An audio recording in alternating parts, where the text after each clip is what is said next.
Hello, Squirrel Tribe. Listen, I know you guys have heard the phrase, put your money where your mouth is. Now, normally I'm very bad at remembering how phrases are supposed to go, but that one I remember. Put your money where your mouth is. And it has a lot of different meanings and context behind it or whatever.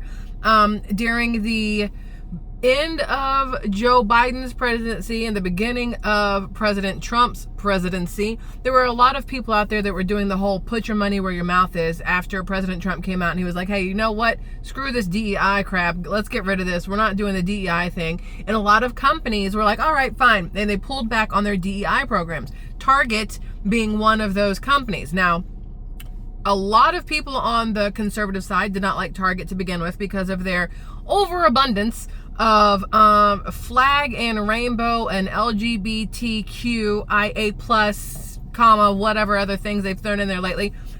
Their very big display of gay pride and ally and whatever else stuff, right? During the month of June, which has been Pride Month, whole entire month, but heaven forbid our veterans get more than a day, but then President Trump fixed that, so at least there's that. But for the longest, June was Pride Month. And Target really open arms embraced that, right? And they were very big into the DEI scene.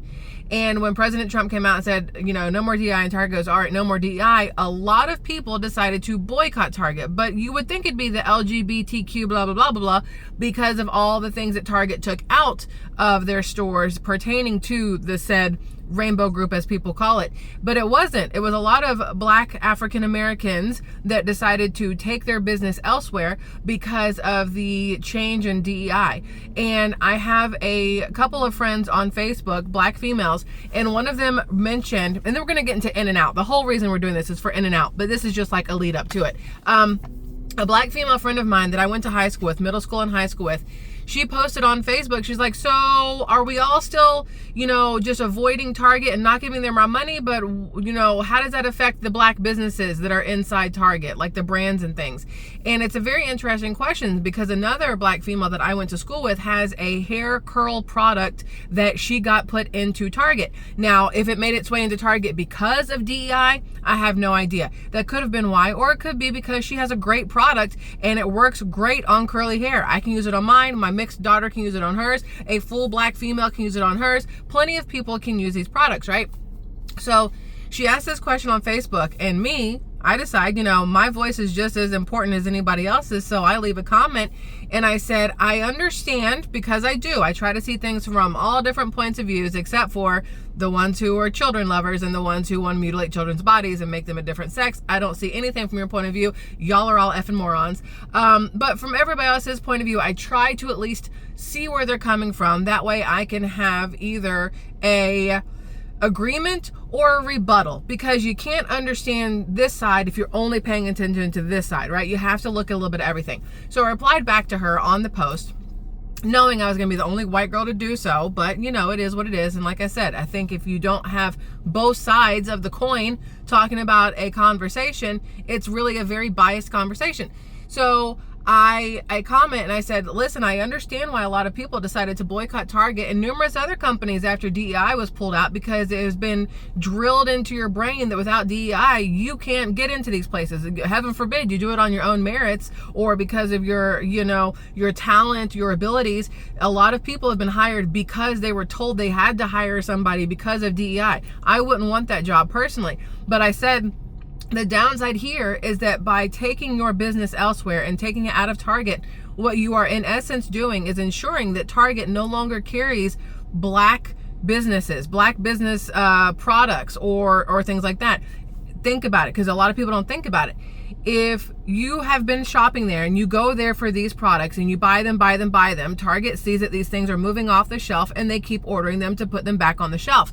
If you stop shopping there, they see that these things just sit. They are going nowhere. So you know what happens? They go, you know what? On the next go around for shipments, don't order these because they haven't been moving. We don't need to order them anymore. They still don't move after the next cycle, whether it's a week, 2 weeks, whatever. I don't know how Target does their P&Ls and their back page and all this other stuff in their inventory.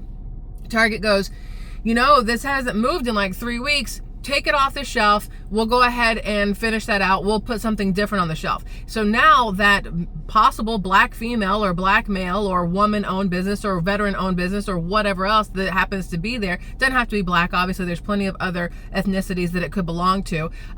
It's no longer going to have its place on that shelf. So by avoiding Target because you're upset about DEI being taken away, you're actually hurting your community even more. Yeah, you hurt Target because you took money away from them, but you hurt your community even more. You're hurting the same people that you're trying to boycott Target in response to or for.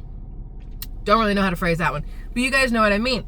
But the whole put your money where your mouth is kind of thing, with the whole DEI and everything, again, I can see it from both sides. I fully understand. I think it's stupid to boycott a place that hired people based off of a requirement versus off of you were right for the job, right? But then I see this article about In-N-Out, and I don't know if you guys have seen this. In-N-Out was started in California, based in California, and we actually had it once in our entire lives, my husband, my daughter, and myself, when we were traveling the country during COVID. We had a Class B van at a time. A lot of y'all will already know this, but we traveled because we said, listen, the world shut down. Now is a perfect time to get out and about and drive around and look at the mountains, look at the lakes, look at everything else. And, excuse me, I'm trying not to hiccup. We wanted our daughter to see a lot of the country before she turns 18 and moves out on her own, so she can see exactly what is what and where what is, right? And so we get to California and she really wanted In-N-Out. So we went to In-N-Out. At the time, judge me here if you want, but at the time I was like, I'm a vegan. I'm not going to eat meat. Dumbest thing I've ever done in my life. No, nothing against people who are vegan. For me, it was stupid. I messed myself up because I didn't do it right. I wasn't taking vitamins. I wasn't taking anything else. I probably hurt myself physically by the way I went vegan. No longer vegan. This is going to sound dirty, but mama likes meat. So we go to In-N-Out. The people there were fabulous. Very, very nice service. My daughter said the hamburger was mwah, chef's kiss, phenomenal. I had French fries. French fries were tasty. My husband had food. He liked it. Everything was good. And we haven't had it since. My daughter asked about it, but there's none here in Florida where we are. But that might change soon because, listen, Lindsay Snyder, L-Y-N-S-I, because heaven forbid you spell it the normal way, that's fine, whatever. Lindsay Snyder, she's the granddaughter, okay, of the In-N-Out founders, Harry and Esther Snyder. That's how you know they're older, because Esther. That's such a, older lady name, but it's cute as all crap, right? So, Harry and Esther Snyder, they announced that she, meaning Lindsay Snyder, and the company's headquarters are leaving California for Tennessee, all right? This is what she said. This is her quote. She says, we're building an office in Franklin, so I'm actually moving out there. This is what Snyder said on Friday's episode of the Relatable podcast with Allie Beth Stuckey. I don't know if you guys have ever seen it or heard of it. This was the first time I had. Turns out people like her. She does a good podcast. Maybe check it out. Relatable with Allie Beth Stuckey. It says here, it marked the first time Snyder publicly confirmed her decision to relocate to Tennessee with her family. She says, there's a lot of things about California, a lot of great things about California, but raising a family is not easy here. Doing business is not easy here. And I know we all know that. There are a lot of people who will pick up and move their businesses or their families, not because they don't love the state they're in, maybe they do, but because they don't like the politics of the state. They don't like maybe even the demographics of the place where they live, the city or the state, right? They don't like the business requirements, whether it's tax related or whatever else, or maybe they don't like the push for certain things that don't align with them, whether it's their family themselves or their business, morally, religiously, spiritually, whatever you want to call it, right? So Lindsay here, she's 43, she's my age. She has served as president of In-N-Out since 2010. So she's been in there for 15 years since she was in her 20s, which is crazy, right? 28 years old.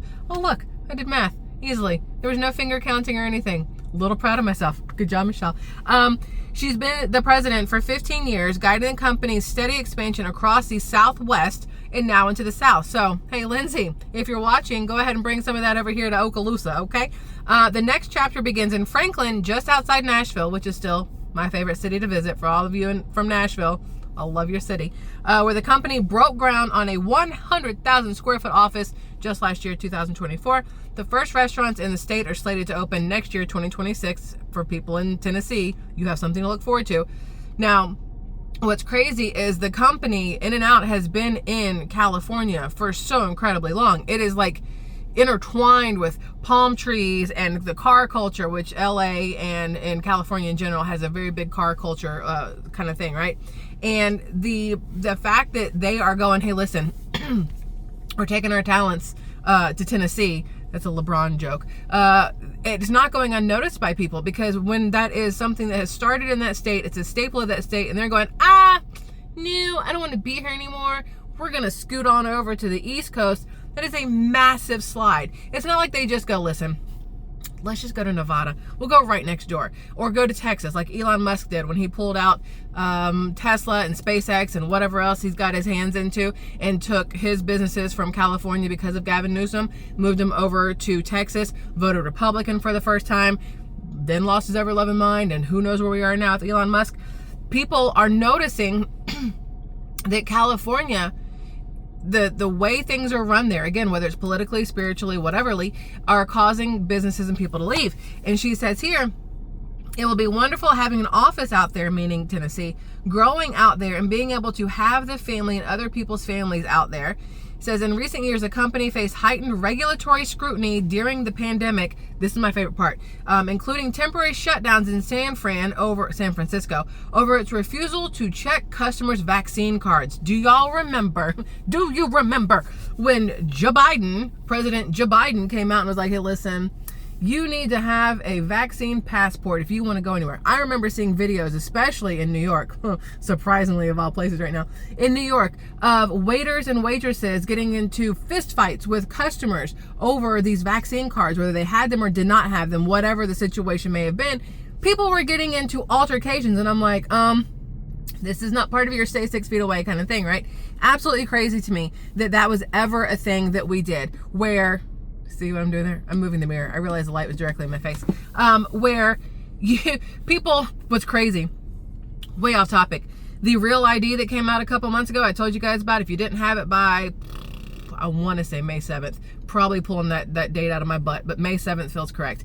If you didn't have a Real ID by May 7th, you could not fly domestically without the Real ID. And the left was like, oh my God, I can't believe you expect me to have a Real ID. How dare you infringe upon my whatevers. And I'm like, boo, boo, boo, boo. Do you remember when you were like, excuse me, but if you don't have a vaccine card, you can't sit with us?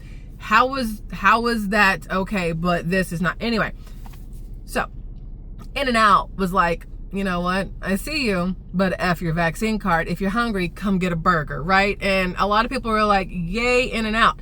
A lot of people didn't like it though, and those were the same people that were probably touting vaccine cards. Or yeah.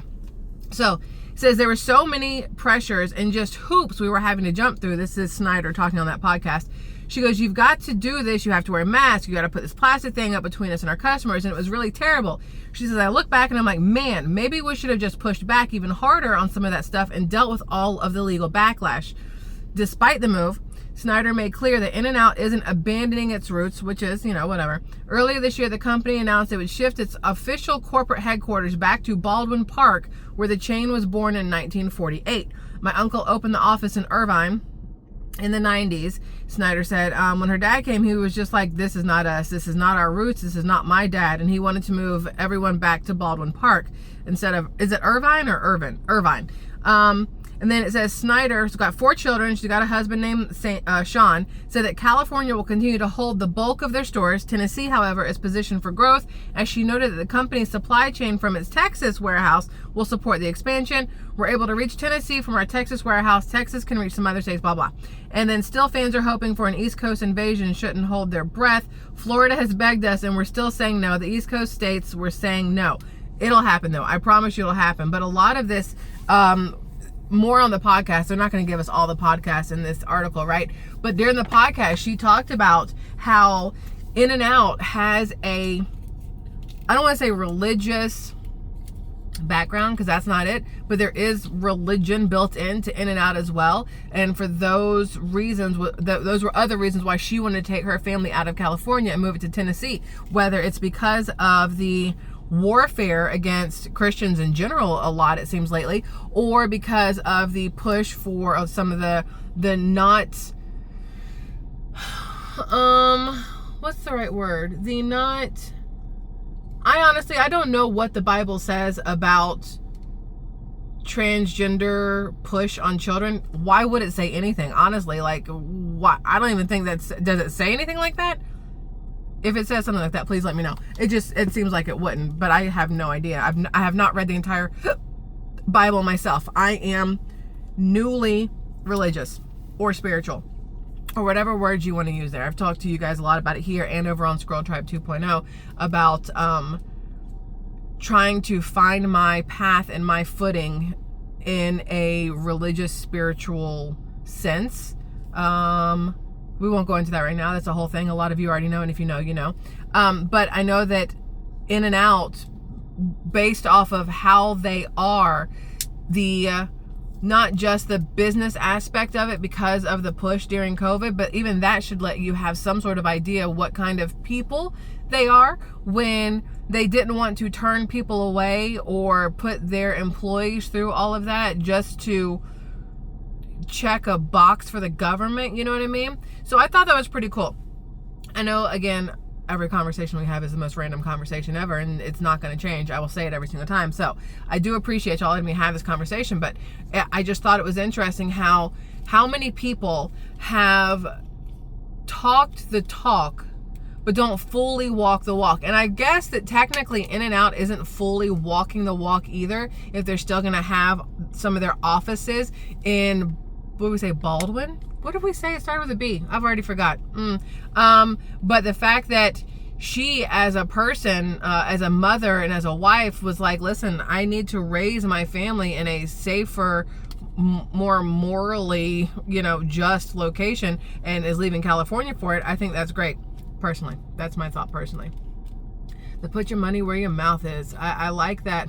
I hear it differently. I'm like, okay, I'll take a number 2 at Chick-fil-A and put that in my mouth. Put your money where your mouth is, right? That's not what that phrase means, just so we're all fully aware.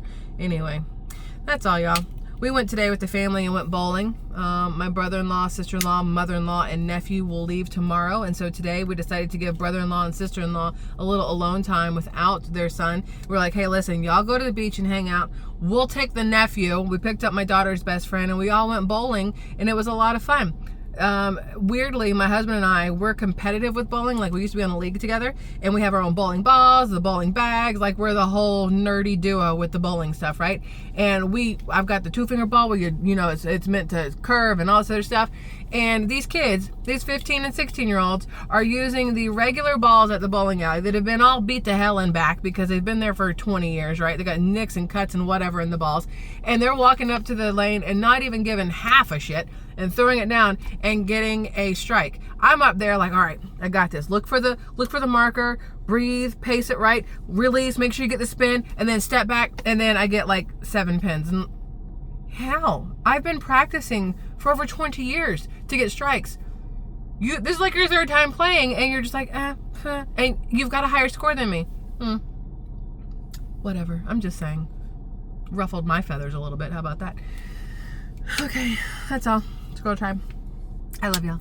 Have a fabulous rest of your Monday night, because it is Monday, my dudes. Have a fabulous rest of your Monday night. I will see you again tomorrow at some point in time. And until then, be cool. That's all I got. Okay, bye.